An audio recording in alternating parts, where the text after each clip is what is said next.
नमस्कार बंधुरा आमार चैनेले आपनादेर स्वागत। आज के एक नतून रान्ना करे देखाबो, सेटा होच्छे पालंग शाक और लाउ शाक दिए चच्चड़ी करे देखाबो। और की ताते दिচ্ছি सब्जी सेटा आगे देखिए दी। देखुन आलू आमी এই দুটো ছোট সাইজের আলু দিয়েছি সরু সরু করে কেটে, আর মূলো একটু সরু সরু করে কেটে দিয়েছি, বেগুন একটু ডুমো ডুমো করে কেটে দিয়েছি।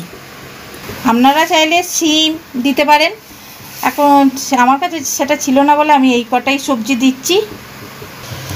কড়াতে আমি আগে থেকেই তেলটা বসিয়ে দিয়েছিলাম, তেলটা গরম হয়ে গেছে।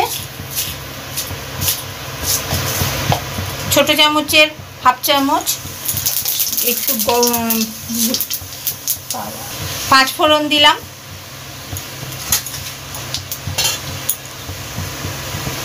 এবার সবজিগুলো দিয়ে দেব, দিয়ে একটু সবজিগুলো ভেজে নেব।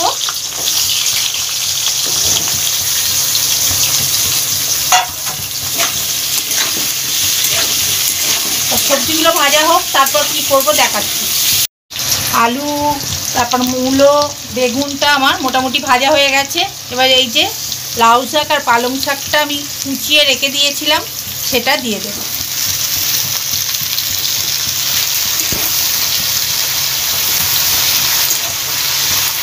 ভাজা ভাজা করে নেব, তারপর কি করব পরে দেখাচ্ছি।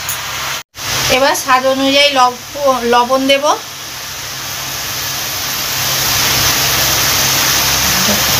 অনুযায়ী লবণ দিয়ে দিয়েছি।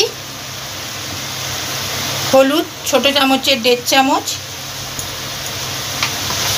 আমি হাফ ইঞ্চি আদা আর গোটা জিরেকে আমি গোটা জিরে আর দুটো কাঁচা লঙ্কা দিয়ে বেটে নিয়ে রেখেছি। আদা হাফ ইঞ্চি আদা, গোটা জিরে আর কাঁচা লঙ্কা এগুলো দিয়ে বেটে নিয়েছি। তা আপনারা ঝালটা যে যেমন খাবেন সেই অনুযায়ী, তো শাকে বেশি ঝাল না হলেই ভালো লাগে। দিয়ে এটা দিয়ে ভালোভাবে কষিয়ে নিতে হবে। এটাই কিন্তু কোনো জল দেব না, এই শাক থেকে যে জলটা বেরোবে তাতেই রান্নাটা হয়ে যাবে।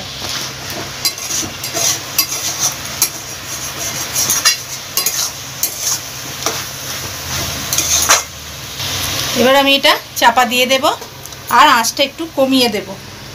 এইটা চাপা দিয়ে দিয়েই রান্নাটা হবে, তারপর কি করছি পরে দেখাবো। এবার চাপাটা খুলব। দেখুন কতটা নরম হয়ে গেছে আর কতটা জলও বেরিয়েছে শাকটা থেকে। আমি বড়ি ভেজে গুঁড়িয়ে রেখে দিয়েছি, সেটা এবার দিয়ে দেব।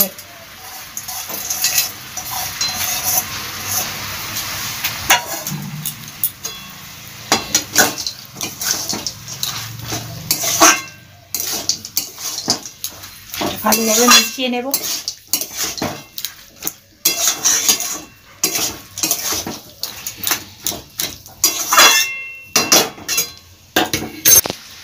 এবার সামান্য একটু মিষ্টি দেব। শাক যেহেতু একটু মিষ্টি না হলে খেতে ভালো লাগে না, আবার লাউ শাক আবার পালং শাক, তার মধ্যে তো একটু মিষ্টি দিতেই হবে।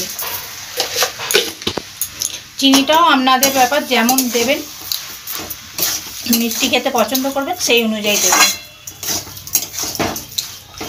ভালোভাবে মিশিয়ে নেব চিনিটা। তবে ভাতের সঙ্গে চিনিটা একটু মিষ্টিটা একটু অল্প হলেই ভালো লাগে, অল্প অল্প মিষ্টি আর ঝাল ভালোই লাগে। তা আর একটু হবে এইটা শাকটা। এবার চাপা দিয়ে দেব। 2 মিনিট পর ফিরে আসছে। 2 মিনিট পর ফিরে এলাম। দেখুন কত সুন্দর হয়েছে।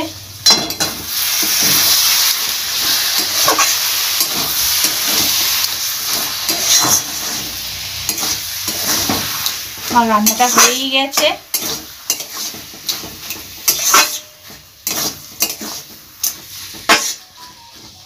এবার গ্যাসটা নিভিয়ে দেব। সামান্য একটুখানি পালং শাক আছে বলে একটু ঘি দিলাম।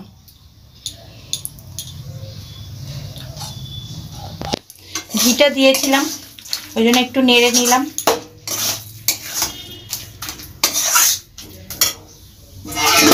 আর নামিয়ে দেব। এরমভাবেই লাউ পালং শাকের চচ্চড়ি বাড়িতে তৈরি করে খেয়ে দেখবেন, খুব ভালো লাগবে। আর আমার চ্যানেলটা বেশি করে দেখবেন, সাবস্ক্রাইব করবেন, শেয়ার করবেন, লাইক করবেন, আর কমেন্ট বক্সে অতি অবশ্যই কমেন্টস করে জানাবেন আজকের রেসিপিটা আপনাদের কেমন লাগলো। নমস্কার।